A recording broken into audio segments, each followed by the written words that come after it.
Good evening, ladies and gentlemen, and welcome to a brand new episode of Bahrain Now. We're starting off this year with some inspiring guests and entertaining segments right here on Bahrain Now.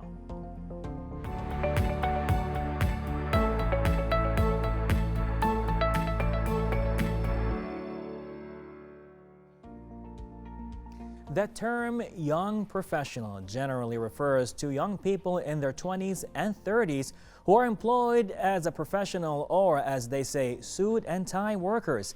Our guest today is Mariam Al-Dosari, the first Bahraini and the one of just 10 young professionals that were selected by the World Trade Organization in the year 2020.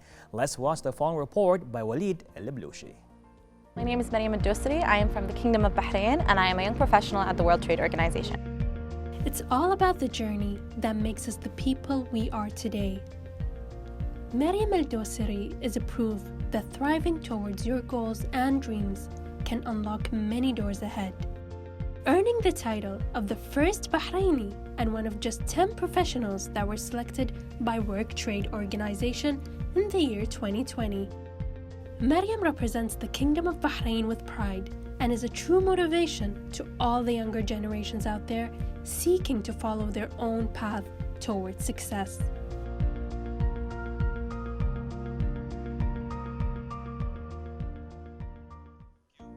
So with us on the Skype call, Mariam Al-Dosari, the first Bahraini as young professional selected by the World Trade Organization in the year 2020.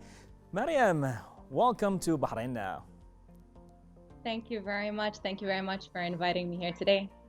Beautiful. So now, what inspired you to become a young professional? Tell us a little bit about your journey. Sure. So, Bismillah ar-Rahman ar-Rahim. First of all, I'd like to extend my sincere gratitude to His Majesty King Hamad Al Khalifa and Her Royal Highness Princess Subicha bint Ibrahim Al Khalifa for the support and guidance that Bahraini youth, like myself, receive from their Majesties, which has contributed directly to their successes and their achievements in all fields. So to answer your question, let me start from the beginning.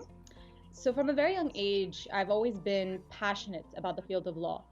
The intersection and involvement of the law in all aspects of society, be it the economy, the environment, politics, or human rights, the way in which the law regulates all aspects of our daily lives has always fascinated me.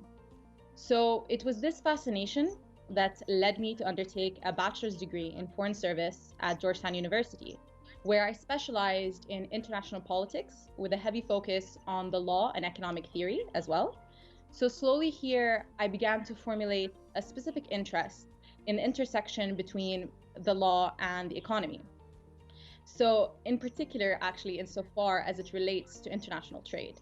And I realized the importance of the law in regulating international trade rules such that trade can flow as smoothly, freely, and predictably as possible for the benefit of the global trading system. So it was then that I decided to specialize actually and pursue a Master of Law in International Trade and Investment Law at Université Lumière Lyon 2 in France, where I was able to enhance my specific knowledge and theory in the field of trade law. And here I was lucky enough to be taught by practitioners who were actually professionals working at the World Trade Organization, who for 2 years allowed me to holistically comprehend the rules of the international trading system and deepen my understanding specifically on WTO law.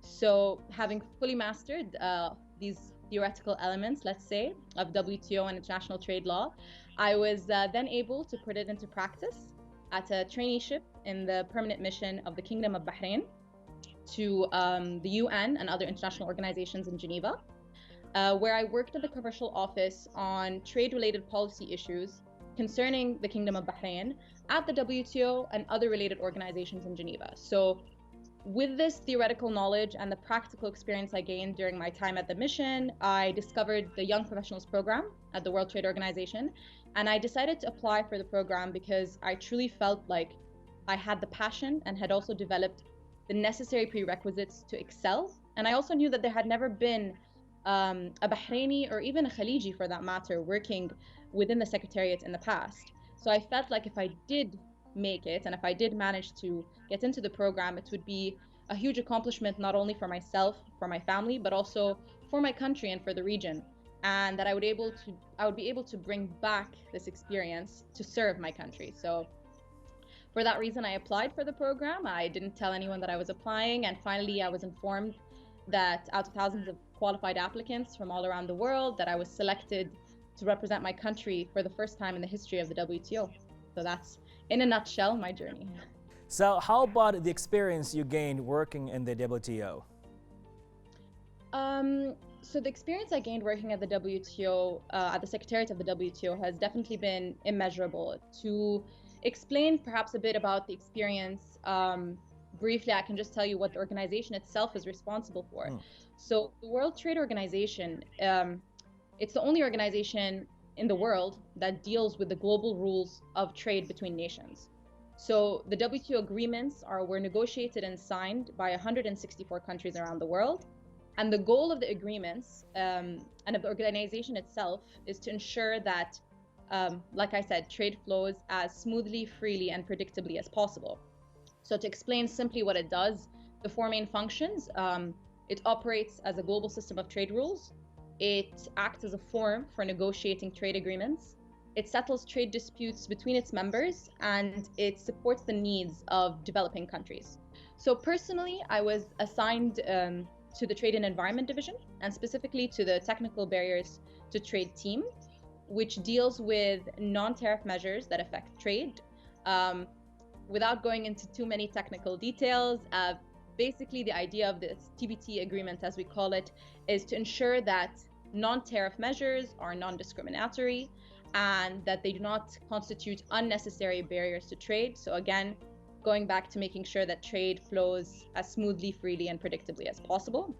So to this end, I engaged in a lot of economic research and data analysis in terms of trade monitoring exercises, particularly insofar as they related to the COVID-19 pandemic as well, and how countries were responding from a trade standpoint to the challenges faced by the pandemic, which also highlighted the need for a stable trade flow and the importance of trade in ensuring access to, in this case, essential medical goods and services. So I had also conducted a lot of research and publication work, both from a legal standpoint and from an economic analysis lens, as well as outreach and collaboration work with other international organizations. And so overall, you can say that I've managed through this experience to cement my theoretical knowledge on all things international trade law into practice, and I have learned the important role of the WTO in ensuring the smooth flow of trade, and how important it is for member countries around the world to abide by their obligations so that they may reap the benefits from the opportunity of economic development and prosperity, which is granted through the multilateral trading system that the WTO nurtures. Oh, that's amazing. So before you joined the WTO, you were trained at the permanent mission of the Kingdom of Bahrain to the UN. So what value and experiences did you add to yourself? So as you mentioned, I was given the wonderful opportunity to train at the commercial office of the permanent mission. And this was the first opportunity I had to put my theoretical knowledge into practice from a delegate's point of view. So in this way, I was able to understand the priorities and concerns of the Kingdom of Bahrain in the field of international trade. So what were their current concerns and priorities? And this was pivotal for me because this knowledge and my experience really motivated me to learn more and understand more about the multilateral trading system so that I could bring back this knowledge to my country and in a way that would allow it, to benefit holistically from the opportunities which was presented by their membership at the WTO. And then so having the opportunity to see it from the other side while working in the WTO and understanding exactly how everything works from the inside and how I could really assist my country in benefiting more from the membership in the WTO, it was just a wonderful opportunity overall. I mean, that sounds great and beautiful and all that, but in a journey like this, I'm sure you face some barriers or challenges. Can you tell us a little bit about that? Sure. So, like you said, to say that the journey was always easy would be misleading, honestly.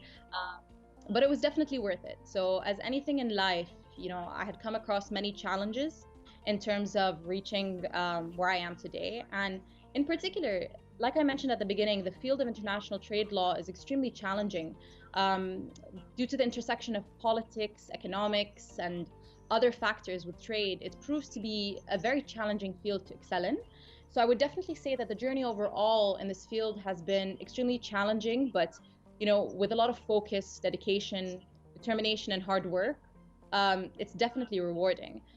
For a more specific example, perhaps this year, just as everyone else with the COVID-19 pandemic, it's proved to pose unprecedented challenges on all fronts.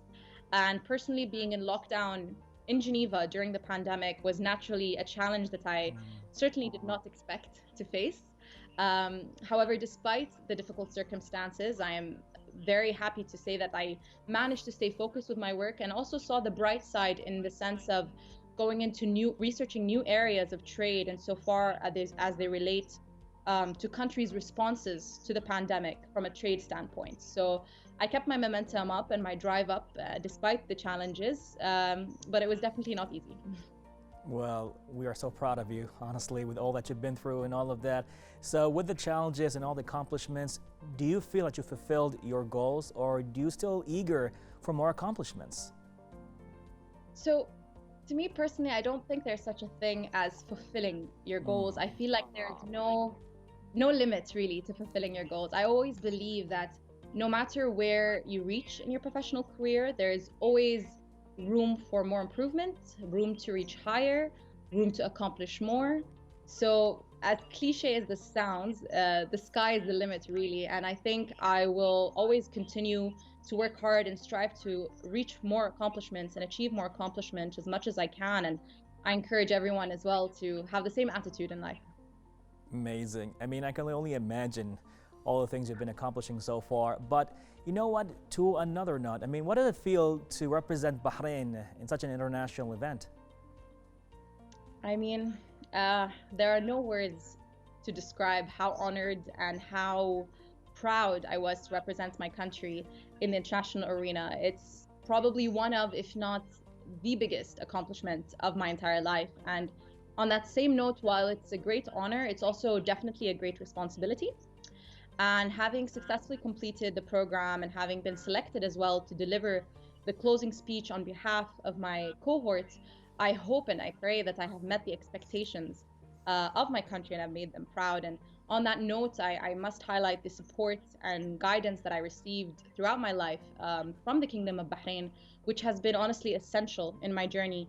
And in particularly, I thank His Excellency Zaid Zayani, who's the Minister of Industry and Commerce in this regard, who before I left Geneva reminded me that I was representing the youth of Bahrain for the very first time in an international arena under the support and guidance of His Majesty King Hamad Al Khalifa and Her Majesty Sheikha Sabicha, and that they had full confidence in me to represent them honorably. And needless to say, I was honored to have had this confidence from my country, and I always hope that I have met their expectations. And being the first Bahraini is not just an accomplishment for myself, but I believe an accomplishment that goes back to the Kingdom of Bahrain. And I owe it to Bahrain and my family, of course, that supported me and helped build and shape me really into the person I am today and allowed me to yield such opportunities. And just to end with this quote, perhaps by JFK, which I always want to mention, which is, ask not what your country can do for you, but ask what you can do for your country. So that's something I live by. I can confidently say, and a lot of people in Bahrain would share the same thoughts by saying, you are the pride of Bahrain, definitely. So anything you would like to say, to your fans, maybe to the viewers in Bahrain and around the world? Yes, definitely. So I think the main thing I would like to leave with saying is that nothing is unattainable. In particular to the Bahraini youth, my fellow Bahraini youth, if you set your mind to something, and I mean really set your mind to it and give it your all, your dedication, your focus, your hard work, you can achieve anything you set your mind to. The Bahraini youth are brilliant, they're ambitious, bright, they are more than capable in exceeding in anything they set their mind to, and they need to believe in themselves because we believe in them, and just give everything their all and know that nothing is unattainable. Well, Mariam, thank you so much for joining us here on Bahrain Now. Such a pleasure and honor to have you with us on the show. Thank you so much for having me. So, ladies and gentlemen, to all the young people out there, do not bury your talents, your internal gifts from God. Do not be afraid to dream of great things. Dream it, work on it, and you will achieve it. All that happening here, ladies and gentlemen, with Bahrain Now. Coming up next with more. Stay tuned.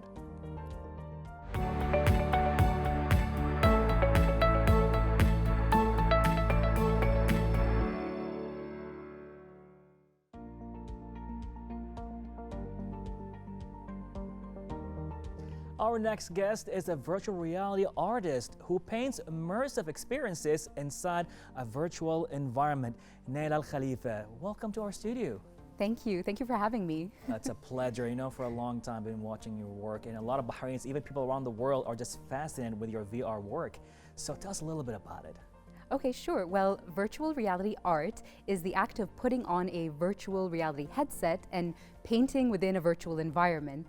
And the best way to experience this type of art is to wear the headset and immerse yourself in the virtual painting. So that is the basic definition of what VR art is. It is amazing. Like watching your stuff on Instagram and other platforms, it just makes me think like, you know, it's one thing to paint on one platform or one dimension, but to go like, not even 3D, that's it. It's like the world right now. It's virtual reality. Yeah. So do you think you need more imagination for that? You definitely need a sculpting background. Okay. And this is actually excellent for architecture students as well, because Right. they all usually do sculpting in the beginning of their studies. So you do need to have a sculpting background. You do need to know how to work in a 3D environment. So if you are familiar with Blender or with Unity, as we were talking about Blender, earlier, yes. yeah, if you're familiar with those, then it is easy to create in the VR environment.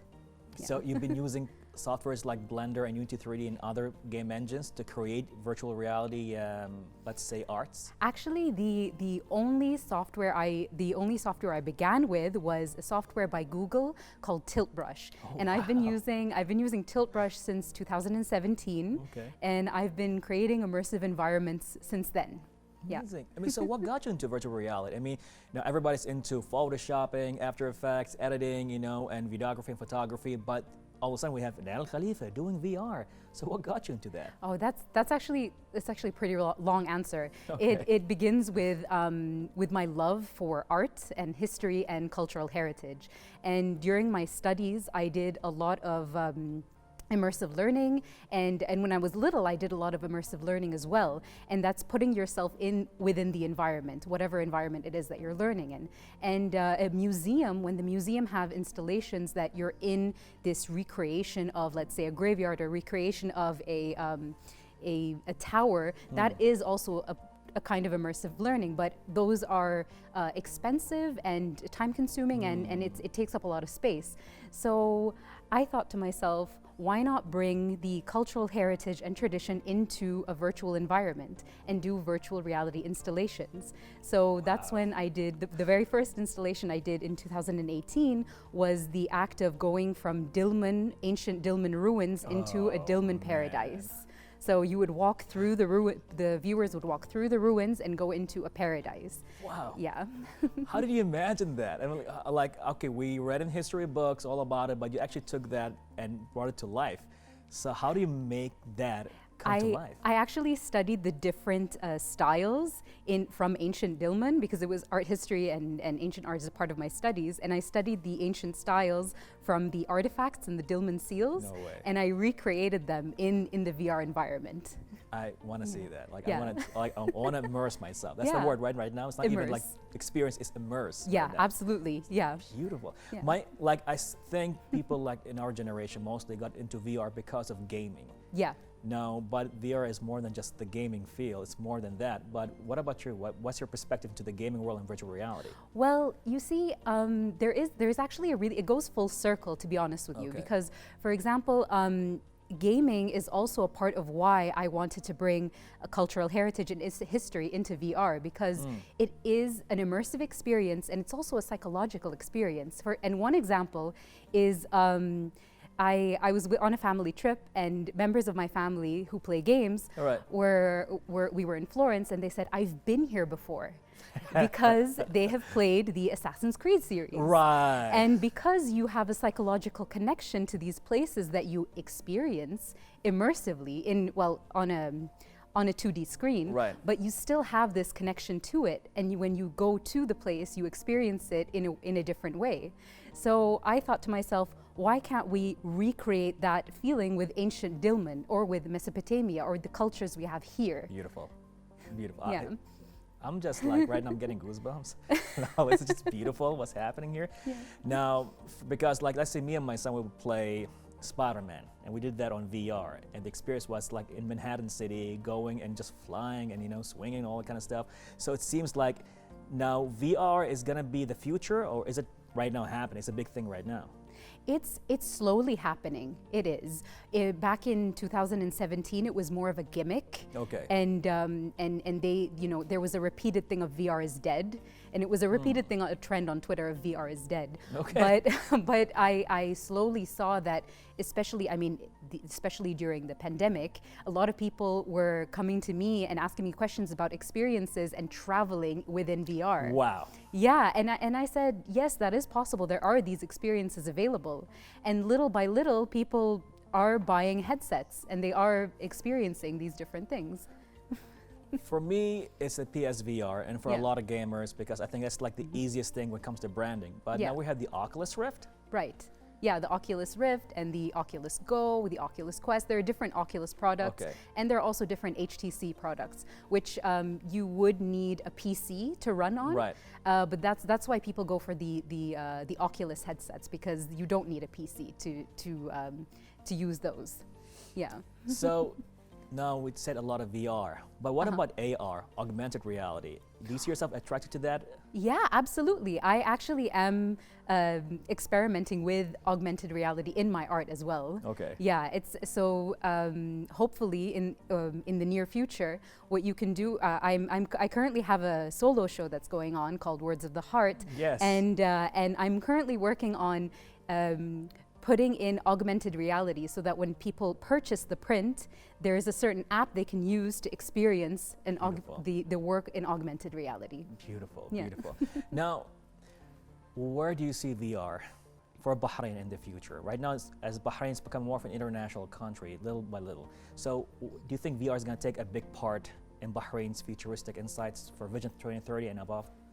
Well, it's currently I see VR in a lot of on the business side of things. Okay. So for example, somebody who has an architecture company that wants to view a room in VR, how it would look like, and view the dimensions in the space rather than looking at it in a 2D screen. Right. And I've seen training, VR training. Okay. So maybe when it comes to electrical training or to construction or things like that. So it's more on the corporate side of things.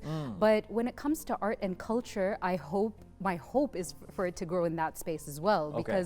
because there are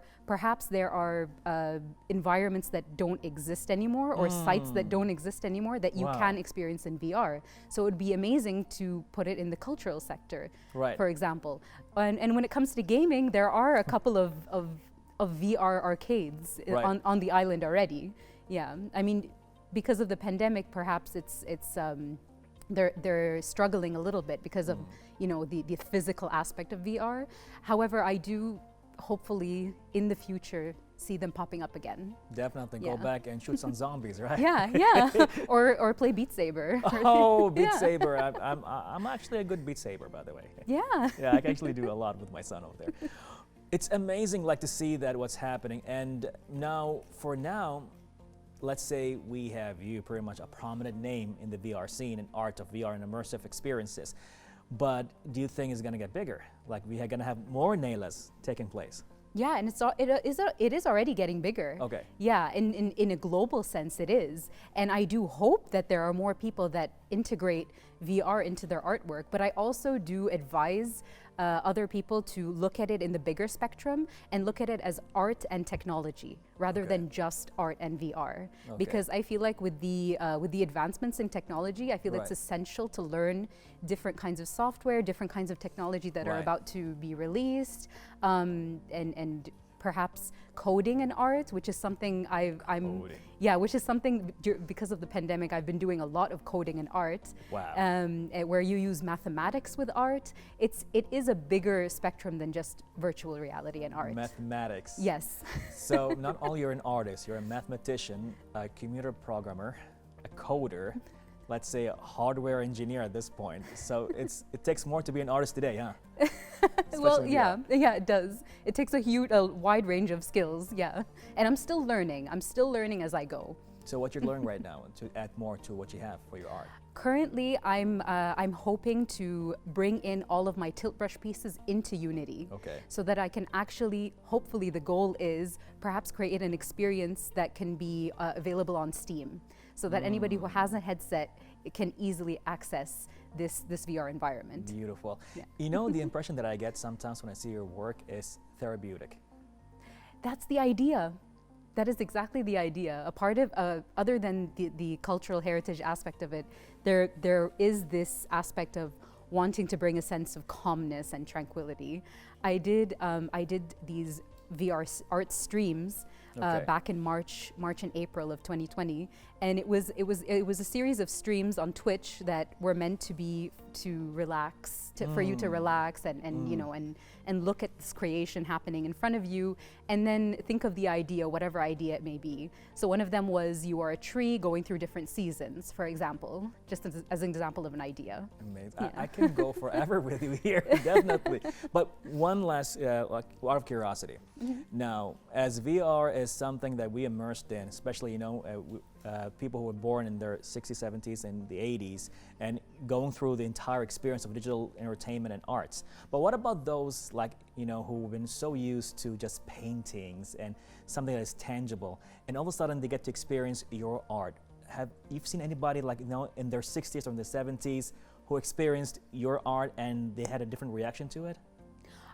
All of the reactions so far that I've gotten with the older audience has been extremely positive. Okay. And but the advice that I've always been given by the older audience, and I take this advice, is you always need to practice every kind of tangible and intangible art. Right. So you do the software, you do practice on these kind of softwares, but you also should dabble in the tangible art, just so you get a set. For example, if just when I was talking about the sculpture background, it is important to work with something tangible when it comes to sculpture, so that I can do better in the 3D environment. This is amazing. Yeah. I mean, the reaction of people when I show them your work has just been super positive.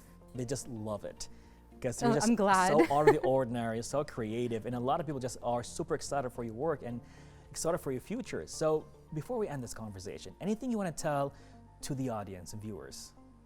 Well, in terms of where to go with their art in the future, Well, or just art in general? future, about what you want to tell them about how to pursue their own art even. I would say there is never an end to the learning. You're always going to be learning. And I saw this through, I follow a lot of amazing artists, digital artists on Twitter. Right. And they are constantly learning and constantly studying new things and new software and new ideas as well. They're always reading too. So it's extremely important to read and learn constantly. And again, if you want to do something that has art and tech involved in it, Right. it's really important to keep learning all these new software that are coming out, and just be used to it, or dabble in it, Right. or just be a beginner in everything that is currently coming out, at least. I'm Yeah. gonna be maybe one of your heaviest consumers. That's for sure. Thank you. It's been an honor and a pleasure to have you with us here on Bahrain Now. Thank you very you. much. Thank you so much for having me. Pleasure. Ladies and gentlemen, that was the exciting world with virtual reality happening here with Nail Khalifa on Bahrain Now. Stay tuned for more.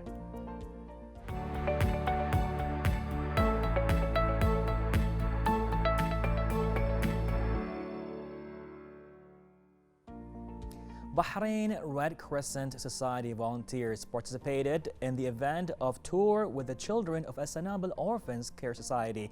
More on this report by Mariam Al-Bayati.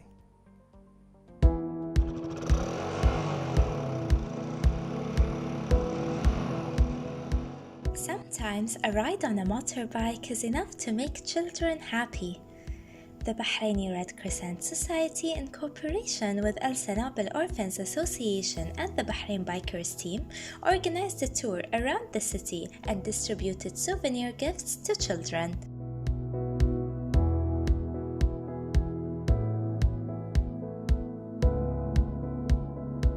I'm Sabrine. I'm an active member of Bahrain Red Crescent Society, and I'm glad to be here for helping people for orphan age, and I would love to be more active in Bahrain Red Crescent Society.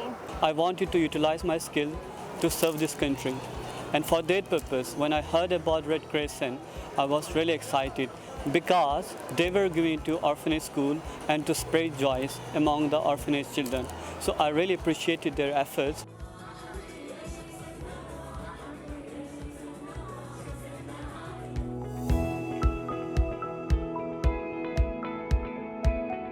I'm Mariam Al-Bayati reporting for Bahrain International. Thank you for watching.